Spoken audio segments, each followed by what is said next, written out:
Bonjour, mes amis. Ici Martin qui vous parle. J'ai vraiment besoin de votre soutien. Veuillez vous abonner à la chaîne avant de regarder. Dans cet épisode, nous aborderons 3 sujets très importants. Chaque sujet est important et intéressant, alors assurez-vous de regarder notre épisode jusqu'à la fin. Sujet numéro 1. Le sommet des BRICS dévoile un plan pour détrôner le dollar, ce que vous devez savoir. Sujet numéro 2. La mission secrète de Biden, le secrétaire adjoint au Trésor Adeyemo se rend au Nigeria. Sujet numéro 3. L'accord de défense inquiétant entre la Corée du Nord et la Russie préoccupe la Maison-Blanche, pourquoi? Sujet numéro 1. Le 15e sommet des BRICS a récemment eu lieu en Afrique du Sud, réunissant plus de 40 dirigeants mondiaux. Le thème central de ce sommet tournait autour du système économique mondial, avec un accent particulier sur la nécessité de réformes structurelles substantielles dans le cadre financier international. Le groupe des BRICS, composé du Brésil, de la Russie, de l'Inde, de la Chine et de l'Afrique du Sud, représente collectivement une part importante du produit intérieur brut, PIB, mondial, de la population et du commerce international. Cette réunion s'est déroulée dans le contexte des tensions mondiales persistantes liées au conflit en Ukraine, en Asie du Sud-Est et au risque d'instabilité dans la région du Sahel en Afrique. Le continent africain est de plus en plus devenu une arène diplomatique où des pays tels que la Chine, la Russie et les pays occidentaux rivalisent pour influencer, tant pour des intérêts économiques que pour des avantages stratégiques. Les BRICS, initialement formés en 2006, ont évolué en un forum abordant un large éventail de préoccupations mondiales pressantes, notamment le commerce, les finances, le changement climatique et la sécurité énergétique. Dans ce cadre, le groupe a créé des institutions comme la Nouvelle Banque de Développement, NBD, destinée à financer des projets d'infrastructure et de développement durable, et l'arrangement de réserves de contingence, ARC, visant à fournir de la liquidité en cas de crise financière. Ces initiatives représentent un défi à la domination des institutions financières mondiales dirigées par l'Occident. La Russie et la Chine ont joué un rôle actif dans le remodelage du groupe des BRICS en une nouvelle entité économique géopolitique. La Russie, aux prises avec des sanctions économiques imposées par les nations occidentales, cherche activement des partenaires et des alliés, tandis que la Chine cherche à étendre son influence militaire et politique à l'échelle mondiale. Le sommet a également suscité l'intérêt de 43 pays souhaitant rejoindre les BRICS, 6 d'entre eux, dont l'Arabie Saoudite, les Émirats Arabes Unis et l'Égypte, ayant reçu des invitations pour commencer leur adhésion en janvier 2024. Néanmoins, au sein du groupe des BRICS, des préoccupations existent concernant l'influence croissante de la Chine et les obstacles économiques auxquels les nouveaux membres potentiels, comme la Turquie, pourraient être confrontés. En ce qui concerne la performance économique des pays BRICS, les données récentes démontrent leur importance croissante par rapport au G7. Néanmoins, le dollar américain continue de servir de principale devise pour le commerce mondial et les transactions financières. Malgré les efforts déployés pour réduire la dépendance au dollar, celui-ci demeure un acteur important dans la finance internationale. Le sommet des BRICS a offert aux membres l'occasion d'aborder plusieurs sujets critiques qui sont pertinents pour le paysage économique mondial. L'un des problèmes principaux abordés était la nécessité de réformes substantielles dans le système financier mondial actuel. De nombreux pays, y compris les membres des BRICS, expriment des préoccupations concernant les inégalités du système actuel et son incapacité à répondre adéquatement aux besoins et aux préoccupations des économies émergentes. Les pays des BRICS ont réalisé des progrès notables pour remettre en question la domination traditionnelle des institutions financières mondiales dirigées par l'Occident. La création d'institutions telles que la Nouvelle Banque de Développement, NBD, et l'arrangement de réserves de contingence, ARC, reflètent un effort concerté pour créer des alternatives qui peuvent fournir un financement et une liquidité indispensables en période de crise économique. Ces initiatives signalent un passage vers un monde multipolaire où les économies émergentes ont un poids plus important dans la gouvernance financière mondiale. La Russie et la Chine, en particulier, jouent un rôle crucial dans l'évolution du groupe des BRICS. La Russie, confrontée à des sanctions économiques imposées par les nations occidentales, cherche activement des partenariats et des alliances qui peuvent contribuer à atténuer l'impact économique de ces sanctions. De son côté, la Chine cherche à étendre son influence mondiale tant sur le plan économique que stratégique. Par conséquent, le groupe des BRICS devient de plus en plus une plateforme pour ces deux nations afin de poursuivre leurs objectifs respectifs sur la scène mondiale. L'expansion du groupe des BRICS est un autre développement remarquable. L'intérêt manifesté par 43 pays pour rejoindre l'organisation souligne son influence et sa pertinence croissante. L'invitation à 6 nouveaux membres, notamment l'Arabie Saoudite, les Émirats Arabes Unis et l'Égypte, en 2024 témoigne de la volonté du groupe d'élargir sa composition. Cependant, des préoccupations ont été exprimées au sein des BRICS quant aux défis potentiels liés à l'accueil de nouveaux membres, notamment en ce qui concerne le rôle dominant de la Chine. Sur le plan économique, les pays BRICS ont démontré une croissance impressionnante ces dernières années, consolidant leur position en tant qu'acteurs clés de l'économie mondiale. Les données révèlent leur dominance croissante face au groupe traditionnel des pays industrialisés du G7. Néanmoins, le dollar américain reste la principale devise utilisée pour le commerce international et les transactions financières. Malgré les efforts visant à réduire la dépendance au dollar grâce à des initiatives telles que la NBD et l'ARC, le statut du dollar en tant que devise de réserve mondiale persiste. En conclusion, le 15e sommet des BRICS qui s'est tenu en Afrique du Sud a souligné l'influence croissante du groupe dans la configuration économique mondiale. Les discussions ont porté sur la nécessité de réformes substantielles dans le système financier international, et les membres des BRICS travaillent activement à la création d'alternatives aux institutions actuelles dirigées par l'Occident. La Russie et la Chine jouent un rôle crucial dans cette transformation, en utilisant la plateforme des BRICS pour poursuivre leurs objectifs économiques et stratégiques. Alors que le groupe des BRICS s'élargit et gagne en importance, des questions se posent quant à sa capacité à accueillir de nouveaux membres et à relever les défis qui en découlent. De plus, la domination du dollar américain dans la finance mondiale constitue un défi majeur à surmonter.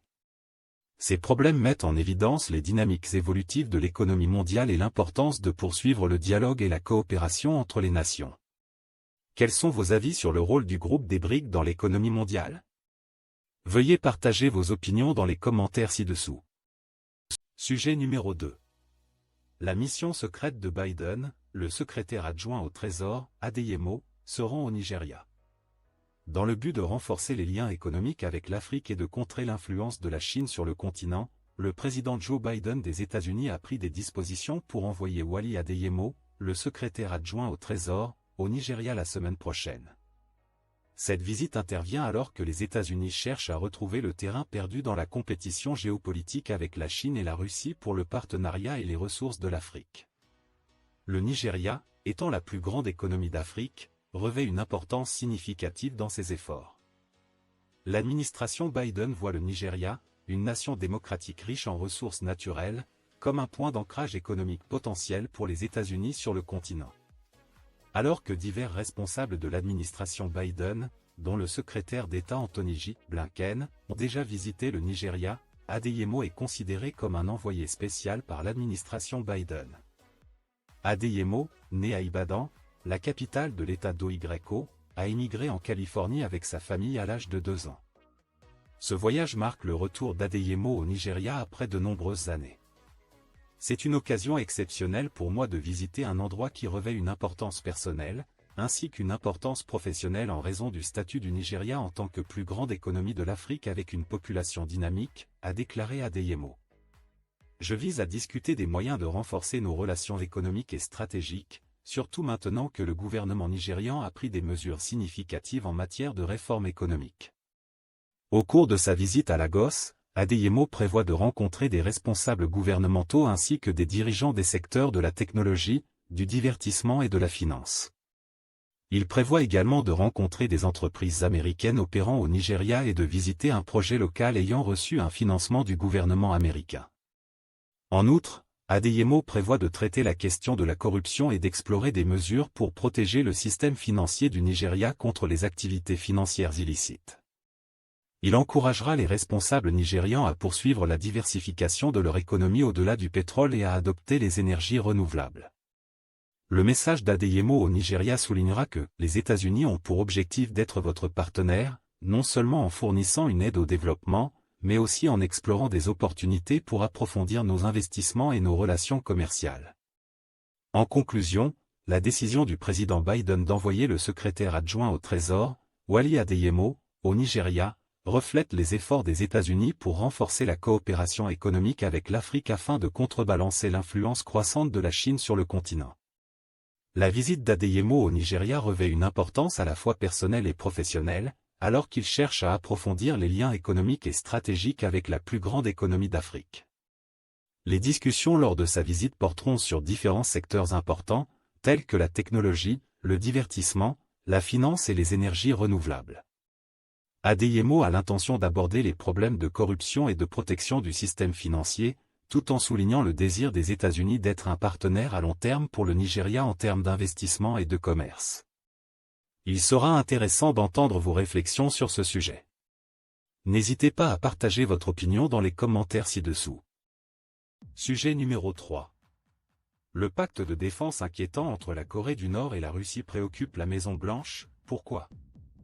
Les États-Unis ont exprimé leurs préoccupations concernant la coopération militaire croissante entre la Corée du Nord et la Russie. Un responsable du Conseil de sécurité nationale, NSC, a déclaré que si nécessaire, des mesures appropriées seraient prises pour contrer toute éventuelle transaction d'armes entre les deux pays. Le NSC a souligné que le soutien russe aux programmes illicites nucléaires et de missiles balistiques de la Corée du Nord serait une préoccupation importante pour les États-Unis. Cette préoccupation rejoint les inquiétudes des États-Unis concernant la relation de défense entre l'Iran et la Russie. Par conséquent, tout renforcement du partenariat de défense entre la Corée du Nord et la Russie suscite des préoccupations similaires. Les détails d'une récente réunion entre le dirigeant nord-coréen Kim Jong-un et le président russe Vladimir Poutine n'ont pas été publiés.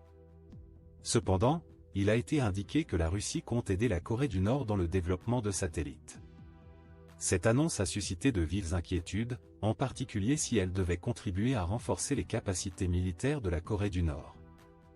Les États-Unis n'ont pas une vue complète des résultats de la rencontre Kim-Poutine. Néanmoins, il est connu que la Russie cherche à conclure une éventuelle transaction d'armes avec la Corée du Nord. On suppose que M. Poutine s'intéresse à l'acquisition de divers types de munitions, notamment des munitions d'artillerie, compte tenu du conflit en cours en Ukraine. Le responsable du NSC a mis en garde contre les conséquences possibles pour la Corée du Nord si elle devait poursuivre une telle transaction d'armes. Les États-Unis ont exhorté la Corée du Nord à respecter ses engagements publics et à s'abstenir de soutenir les actions de la Russie en Ukraine, en soulignant que l'aide aux efforts de M. Poutine en Ukraine n'est pas acceptable. Le secrétaire d'État Antony Blinken a souligné que toute transaction d'armes entre la Russie et la Corée du Nord violerait de nombreuses résolutions du Conseil de sécurité des Nations Unies.